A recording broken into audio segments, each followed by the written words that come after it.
ಪಡಂಬೂರಿನ ನವಮಂಗಳೂರು ಬಂದರಿನಲ್ಲಿ ಕಾರ್ಯನಿರ್ವಹಿಸುತ್ತಿರುವ ಜೆಎಸ್ಡಬ್ಲ್ಯೂ ಕಂಪನಿಯಲ್ಲಿ ಕೋಕ್ ಲಾರಿಗಳಿಗೆ ಟರ್ಪಲಿಂಗ್ ಮಾಡುವ 42 ಕಾರ್ಮಿಕರನ್ನ ತೆಗೆದುಹಾಕಿ ಉತ್ತರ ಭಾರತದ ಕಾರ್ಮಿಕರನ್ನ ನೇಮಿಸಿದೆಂದು ಆರೋಪಿಸಿ ಟರ್ಪಲಿನ್ ಕಾರ್ಮಿಕರ ಅಭಿವೃದ್ಧಿ ಸಂಘದ ನೇತೃತ್ವದಲ್ಲಿ ಕಾರ್ಮಿಕರು ಕಂಪನಿಯ ಮುಂಭಾಗ ಧರಣಿ ನಡೆಸಿದರು.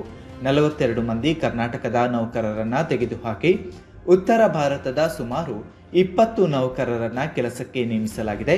ಕಂಪನಿಯ ಈ ನಿರ್ಧಾರದಿಂದ ಕಳೆದ 7 ವರ್ಷಗಳಿಂದ ದುಡಿಯುತ್ತಿರುವ ನಮ್ಮ ಬದುಕು ಬೀದಿಗೆ ಬೀಳುವಂತಾಗಿದೆ ಎಂದು ನೌಕರರು ಅಸಮಾಧಾನ ವ್ಯಕ್ತಪಡಿಸಿದರು.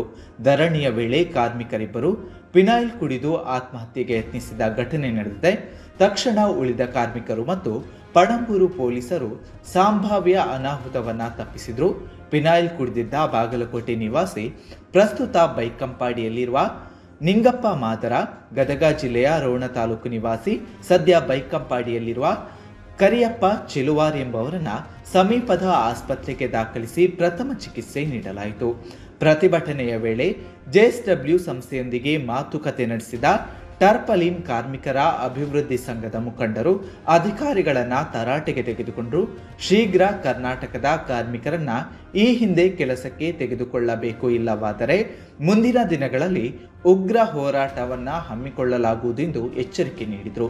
ಈ ವೇಳೆ ಅಧಿಕಾರಿಗಳು ಮೇಲಾಧಿಕಾರಿಗಳ ಜೊತೆ ಮಾತುಕತೆ ನಡೆಸಿ ಶೀಘ್ರ ಸಮಸ್ಯೆಯನ್ನ ಬಗೆಹರಿಸುವುದಾಗಿ ಭರವಸೆ ನೀಡಿದರು.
ಆಫೀಸ್ ಕೆಲಸಕ್ಕೆ ಕೆಲಸಿದ್ದು ನಮ್ಮ ಲೇಬರ್ ಕೊಟ್ಟಿದ್ದು ಸಂಬಳ ನನಗೆ ಅವ್ರು ಎಷ್ಟು ಬೀಳುತ್ತೋ ಅಷ್ಟು ಸಂಬಳ ನನಗೆ 1000 ಕೊಟ್ಟಿದ್ದು. ಇಲ್ಲ ಅದ ಕೆಲಸ ನಾನು ಕೊಟ್ಟಿದ್ದು. ನನ್ನ ಜೀವನಕ್ಕೆ ಒಂದು ದಾರಿ ಮಾಡಿಕೊಟ್ಟಿದ್ದು.